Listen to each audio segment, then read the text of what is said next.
রঘু, এইভাবে কতদিন আর চলবে? জমিতে ফসলও ভালো হচ্ছে না, আমাদের সংসার চালানো কঠিন হয়ে পড়ছে। জানি না কুসুম, কত চেষ্টা করছি কিন্তু ফসল ভালো হচ্ছে না। গত বছরও বৃষ্টি ঠিকমতো হলো না। এবারও এমন করেই কি আমাদের জীবন কাটবে কুসুম? রঘু, দুঃখ করো না, তুমি এত চিন্তা করো না, কিছু একটা উপায় নিশ্চয়ই হবে। তুমি এত হতাশ হচ্ছ কেন বলো তো? রঘুদা, কি হচ্ছে? এত চিন্তা করে কি হবে? একটা সুখবর আছে। সুখবর? তোমাদের কাছে সুখবর আছে? আমি কি ঠিক শুনলাম?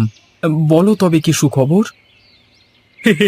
আরে সোনাই নদীতে প্রচুর পুঁটি মাছ ধরা পড়ছে দাদা। ঝাঁকে ঝাঁকে মাছ। নদীর জল কাঁচের মতো পরিষ্কার হয়ে গেছে, আর মাছের প্রচুর ফলন হচ্ছে। আমাদের এখন নদীতে যেতে হবে। হ্যাঁ রঘুদা, আমরা যদি এই সুযোগটা নিতে পারি তাহলে আমাদের সবারই উপকার হবে। তুমিও আমাদের সাথে চলো, আমরা তোমাকে সাথে করে নিয়ে যাওয়ার জন্য এসেছি এখানে। হ্যাঁ দাদা, নদীতে এত মাছ আগে কখনো দেখিনি। এই সুযোগ হাতছাড়া করো না। কিন্তু আমি তো মাছ ধরতে পারি না, আমার কাছে কোনো জালও নেই। দাদা, তুমি কিচ্ছু চিন্তা করো না, আমরা তো আছি তোমার সাথে। আমার কাছে পর্যাপ্ত জাল আছে, তুমি কেবল আমাদের সাথে চলো। আমরা সবাই মিলে প্রচুর মাছ ধরবো, আর সেগুলো বিক্রি করে সংসার চালানোর জন্য বেশ ভালো পরিমাণ টাকা উঠে আসবে গো। মাধব ঠিক বলেছে রঘু, আমি বলছি তুমি যাও। মাছ ধরতে পারলে আমাদের অনেক সমস্যার সমাধান হয়ে যাবে। ঠিক আছে মাধব, আমি তোমার সাথে যাব। দেখি সোনাই নদী আমাদের ভাগ্যে কি তুলে রেখেছে।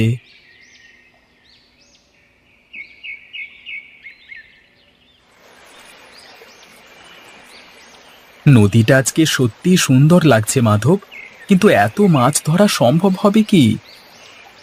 দাদা, নদীর সাথে মিলেমিশে যেতে পারলে সব সম্ভব। আজ আমরা অবশ্যই সফল হব, আমাদের সফল হতেই হবে। আমাদের চেষ্টা করতে হবে দাদা, নদী আমাদের কখনো নিরাশ করবে না। আমি সব সময় বলি, সোনাই নদী আমাদের সকলের বন্ধু। দাদা দেখো, এখানে জাল ফেললে ঠিকই মাছ উঠবে। আমি প্রথমে জাল ফেলছি, কেমন?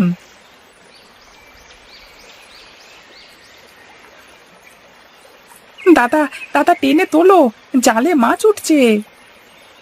সত্যি? এত তাড়াতাড়ি?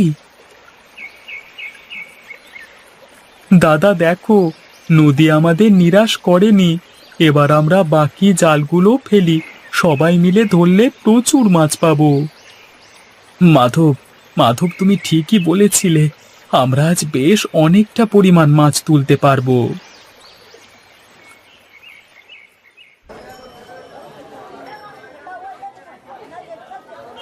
দাদা দেখেছো, কত তাড়াতাড়ি আমাদের মাছগুলো সব বিক্রি হয়ে যাচ্ছে।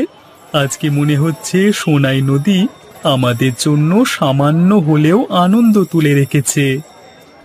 হ্যাঁ মাধব, আমি কখনো ভাবিনি যে মাছ ধরবার মাধ্যমে এতটা উপার্জন করা সম্ভব।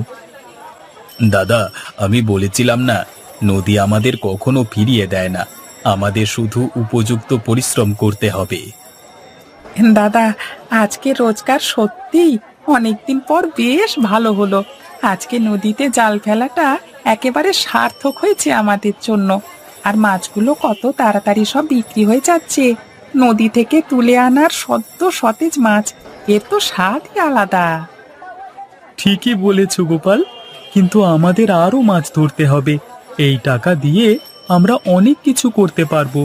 রঘুদা, আমাদের সাথে নিয়মিত এই কাজ করো, কেমন?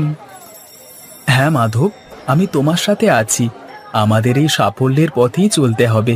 কিন্তু তোমরা কথা দাও, আমাকে মাছ ধরতে হয় কিভাবে সেই কৌশল শিখিয়ে দেবে। আমিও তোমাদের সাথে মাছ ধরতে চাই। শুধুমাত্র তোমরা মাছ ধরবে আর আমি জাল তুলে নিয়ে আসবো, তারপর তোমরা তোমাদের রোজগার থেকে আমাকে অংশ দেবে, সেটা হতে পারে না। আমাকে কাল থেকে তোমরা মাছ ধরা শিখিয়ে দেবে। কোন কৌশলে তোমরা নদীতে জাল ফেলো, কিভাবে জাল ফেললে বেশি পরিমাণ মাছ কম সময়ের মধ্যে উঠে আসবে, এই সব কিছু আমি তোমাদের কাছ থেকে শিখতে চাই। শেখাবে তো? অবশ্যই শেখাবো।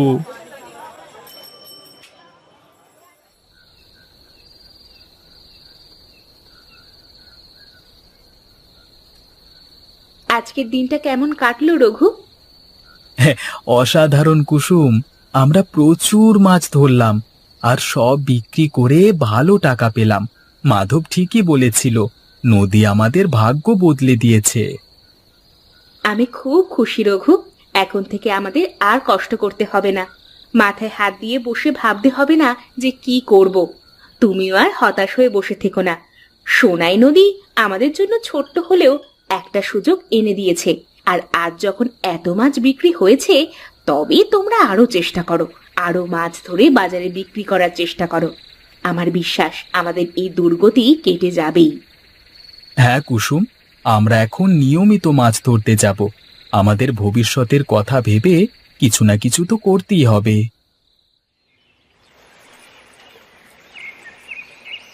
মাধব, দেখেছো, এখন আমাদের পুরো গ্রাম নদীতে মাছ ধরছে।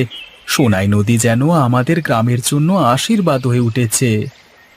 হ্যাঁ দাদা, আমরা সবাই মিলে এখন অনেক ভালো আছি। গ্রামের কেউ আর অভাবে নেই, সবাই খুশি, সবাই শান্তিতে আছে। রঘু, মাধব, তোমাদের সাথে কিছু কথা বলতে এসেছি। কাকা, কিছু বলবার আছে?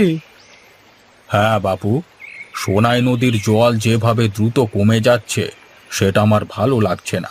আমাদের অতিরিক্ত মাছ ধরবার কারণে হয়তো নদীর স্বাভাবিক জলের স্তর নেমে যাচ্ছে। কিন্তু কাকা, আমরা তো সবাই মাছ ধরছি, এতে তো আমাদের উপার্জন হচ্ছে, আমাদের ঘর চলছে। হ্যাঁ বাপু, সেসব আমি জানি, কিন্তু তার সাথে নদীর যত্ন তো নিতে হবে। আমরা যদি অতিরিক্ত মাছ ধরি তাহলে নদীর জীবন বৃত্তি নষ্ট হয়ে যাবে, মাছের সংখ্যা কমে যাবে, নদীর জল শুকিয়ে যেতে পারে। তাহলে আমরা কি করব কাকা? আমরা আর মাছ ধরবো না? না বাপু, তোমরা মাছ ধরবে অবশ্যই, কিন্তু সীমা রেখে ধরবে। নদীর প্রকৃতি যেন নষ্ট না হয় সেই দিকে খেয়াল রাখতে হবে। আমরা যদি আমাদের চারপাশের প্রকৃতিকে রক্ষা করি, তবে প্রকৃতিও আমাদের রক্ষা করবে। কাকা, তোমার কথা আমরা বুঝতে পেরেছি। আমরা এখন থেকে সোনাই নদীর যত্ন নেব। আমরা সবাই মিলে নিয়ম করে মাছ ধরব, নদীও সুস্থ থাকবে এবং তার সাথে আমাদের জীবিকার ক্ষেত্রেও কোনো রকমের অসুবিধা না দেখা যায়। হ্যাঁ কাকা, আমরা গ্রামের সবাইকে বলবো যেন সবাই বুঝতে পারে প্রকৃতির সাথে কেমনভাবে ভারসাম্যপূর্ণ সম্পর্ক রাখা উচিত। ভালো বলেছ। মনে রেখো, প্রকৃতি আমাদের মা। তাকে যত্ন করলে সে আমাদের রক্ষা করবে। তাকে যদি আমরা কষ্ট দিই, তবে সেই কষ্ট দ্বিগুণ হয়ে আমাদের উপরই ফিরে আসবে। আবার প্রকৃতি তার কাছে কিছুই রেখে দেয় না, সব কিছু ফিরিয়ে দেয়। সে যেমন তার সন্তানদের স্নেহ করে, তেমন তাকে শাস্তি দিতেও পেছুপা হয় না।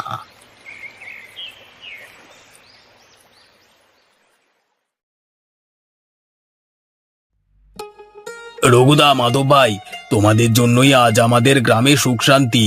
তোমরা আমাদের শিখিয়েছো প্রকৃতির সাথে মিলেমিশে কেমন করে বাঁচতে হয়। হ্যাঁ, তোমাদের প্রচেষ্টার জন্যই আজ আমরা সবাই ভালো আছি। সোনাই নদী এখন আমাদের সবার বন্ধু, আমাদেরকে রক্ষা করছে সে। এটা আমাদের সকলের প্রচেষ্টার ফল। আমরা সবাই মিলে প্রকৃতির সাথে সামঞ্জস্য রেখে বেঁচে থাকবার চেষ্টা করছি। হ্যাঁ, আজ আমরা সবাই সুখী। আমাদের গ্রামে অভাব নেই, শান্তি আছে, এবং এর সবকিছু সম্ভব হয়েছে কারণ আমরা সবাই মিলে কাজ করেছি। হ্যাঁ, এবং সেই কারণেই আমরা আজকে এই সুখের দিন উদযাপন করছি।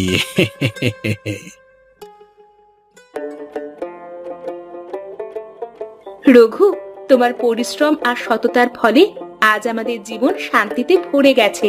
আমাদের সংসার এখন সুখে ভরা। হ্যাঁ কুসুম, আমরা নিজেদের পরিশ্রমে আমাদের জীবনে পরিবর্তন এনেছি। মাধব, সুরেশ, গোপাল সবার সাথে মিলে আমরা এখন ভালো আছি। আর সবচেয়ে বড় কথা, আমরা সবাই মিলে সোনাই নদী এবং প্রকৃতির যত্ন নিয়েছি, তাই প্রকৃতিও আমাদের সাথে ভালো ব্যবহার করছে। হ্যাঁ রঘু, প্রকৃতির সাথে মিলেমিশে থাকা সত্যিই আমাদের জন্য আশীর্বাদ হয়ে উঠেছে।